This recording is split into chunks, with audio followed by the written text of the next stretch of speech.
Dragi gledatelji, dobar dan i poštovanje. Dobrodošli u još jedan Muppet Show, jedinu emisiju na svijetu možda koja se snima u odajama njegovog veličanstva, visočanstva. Vaše visočanstvo, možete li pozvati gospodina Marija Petrekovića da dođe pred naše lonce i odgovori ovako na pitanje naših gledatelja? Mislim da je broj njegov 09. Imaš njegov broj? Nije pristojno imati mobitel dok se snima. Ovo nije moj. Ovo je njegov. Mario, ja se nadam da si upoznat sa pravilima Muppet Showa, s obzirom da si i sam prisustvovao nekoliko snimanja, uključujući ono sa Severinom, Majom Šuput i slično. Koja ti je ovako od hrvatskih pjevačica najmilija srcu? Nina Badrić. Zato što smo i bili u nekom odnosu. Hodali smo od 5 godine tajno. Dok je bila u braku ili? Ja to nisam uopće ispitivao. Izvoli Mario, imaš Jokera Lepras, tako mi želiš odgovoriti na jedno pitanje. Tko ti je uzor? Pa, uzor mi je Mislav Cerovac.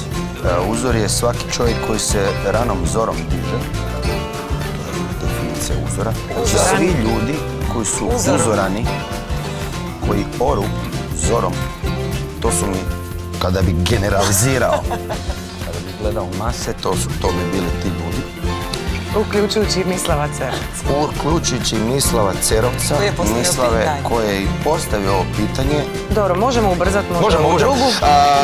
Uzor mi je Mislav Cerovec. Mislav Cerovec, hvala ti na ovom pitanju, ti si mi uzor i svi ljudi koji se bude zorom. Ok. Idemo na Papreno pitanje. Znači ima još jedno Pitanje. To je papirić. Jako glupo pitanje. Jesi li ikad imao kompleks što si metar i živet? Recimo i ovaj čovjek, Vladimir Penović, je također ovaj uzor. Naravno, imao sam kompleks negdje do jedne 7. godine. Onda sam shvatio da postoje castinzi, da postoje i taj nedostatak da može se iskoristiti u prednost, tako da sam već od malih glumio u recimo Segulica i 7 Dudeka. Bio sam kostimiran u sve likove koji su dosta mali, Hugo recimo. I sad u Hobbitima bi volio zaigrat. Ja ne bih ovo pitanje pojeo. Molim publika. Ovo pitanje ne bi pojeo. Čuvam pitanje, moram proanalizirati pošto je sve brzo. Dalje. Na kojim si drogama? Viktor Esinović. LSD, trip, gljive, vrganji, šampinjoni, artičoke iz Guatemale. Kokain, heroin, to uopće ne računa. Dobro jutro. Da. I adrenalin. A ako te zanima nešto više, šta je bolje prije čega i šta kombinirati, slobodno nazovi 099418884, poziv broj, poziv se plaća 6 kuna naravno, ali dobit ćeš korist. I gumu svakako korist. Neko je zadnji put bio, nema pojeg uzore gumu. Ne kužim ovo pitanje. A da ga možda okrenem? Aha, da, viš. Pitanje je od Zdeslava Kosa. Voli li te Hus ili si mu naporan? Mislim da me Zdeslav Kos, inače radi Kos kontraobavještajna služba. Zdeslave, mislim da sam mu naporan. Hus je inače, za oni koji ne znaju, punac. Hrvatska udruga samostalnih. Da, punac od našeg dragog Marija Petrekovića, inače velika faca. Voli me i baš smo neki dan razgovarali o tim, recimo, u slučaju da se dogodi nešto, ne do Bog, da nekih 40-50% autorskih prava i tam tijela. Ide tebi? Da. Jesi li ikad imao spolnu bolest i kako si je se oterasio? Pa Nikola Ožić, Ma znaš šta, jedno jutro sam se digao i rekao, aj makni se. Rekao sam spolnoj bolest, molim te izađi van. Da te više moje oči ne vidi. Izađi van, da te ne vidi, dosta mi je jutarnjeg peckanja. Treba samo čovjek odlučiti i reći, marš van. Jesi li ikad bio prevaren? Jesam. Jesam. Ana Kralj. Evo viš.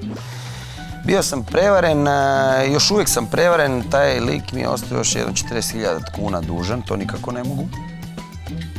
Nikako utjerat nema ga. Ne možeš izbiti to? Ne. Tako da sam na konstantnoj prevari, da. Dobro, jel postoji nešto na ovome svijetu šta bi volio napraviti, a nisi još? Dijete. Šta te ovako radi? Dijete. Pa to je masterpiece. Na čaču? Na čaču? Ma da bude i na čaču. Bude li na kusa? Samo može sve tu najbolje pokupiti. Znaš, ipak gledaš s vremenom da ti genetski, da dijete ima neke... Dobro, bit će nisko, malo, ne? Biće nizak na mamu. Šta ako je povuku na djeda? A ako na djeda povuče, bit će sigurno Visok. pročela. U kasnije. I za sam kraj, Posljednje, zadnje pitanje. Mario, zadnje pitanje. Dobro se saberi. Marko Klasnić, je li istina da si latentni gej? Priča se po Bjelovaru. Šta bi to latentni došlo je? Tu sad sam glup ovdje. Šta je latentni? Može biti, recimo... Aha, je! Da.